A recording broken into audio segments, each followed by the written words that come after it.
Bureau of Statistics, roughly 9 million Australians went overseas last year for less than a year. That's just over 1/3 of the entire population of Australia. These denim shorts represent the culture of travel to me, my family, and my country. My mum was 26 when she first left rural Australia to travel the world, and she brought these pants with her, although they were much longer then. She met my dad when she was 28 in America. They got married, and at 29, they moved to Australia to settle down.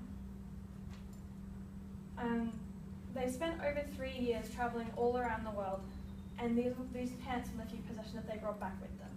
When I was 15, I cut them into shorts and wore them to 30 countries.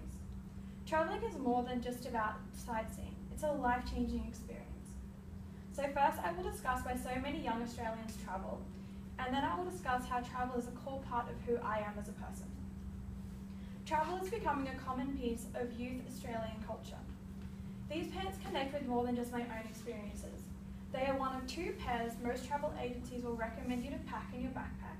They are a reminder of why denim is one of the worst fabrics to wear when you have one night in a hostel, dirty shorts, and a sink.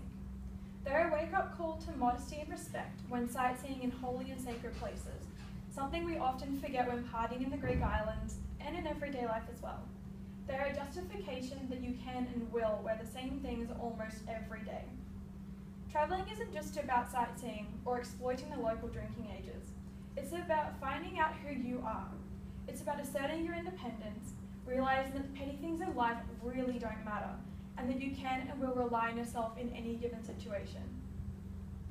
Anywhere in the world, on any given night, in any nightlife district, you will hear the distinct sounds of flip-flops, followed by raspy yelling and profanities, and then Australians in their 20s on a night out. Of the 9 million Australians aforementioned, 15.8% are within that age demographic. And 90.8% of those have at least some college experience. That's 1.3 million Australians just like me. This culture didn't come out of nowhere. It was established by the people we know and love, ranting and raving about their amazing travel experiences and our education system. When facing graduation, we are given 4 options for when we finish. The first one is going to university. The second, going to TAFE to learn a niche skill or a trade. The third being starting your employment. And the fourth is taking some time off to travel and see the world. And as you can see, most Australians choose 2 options. Australians travel for so far and for so long because Australia is an isolated island in the middle of nowhere, so we don't really have a choice. Now I'll tell you how travel defines me as a person. I first went overseas when I was 12. My parents took the family to Key West in Florida, and we went on a cruise through Jamaica and the Bahamas, and it was a defining moment for me. I couldn't believe that I was halfway around the world, immersed in a different culture, and my parents were able to share with us such intimate moments and memories. I got to see where they met, where they worked, where they lived, and where they got married. It was incredible. Since then, I've been on many family holidays, and when I was 20, I planned and executed my first solo trip, and I did another one just before I got here. I've been to over 35 countries in the world, and my overarching goal in life is to visit them all. Preparing for my trip was scary.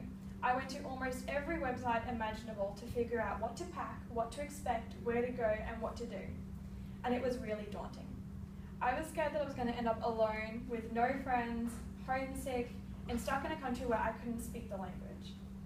The first part of my first trip was a month-long Kentucky tour through Europe, and honestly, it was the best thing I ever did for myself.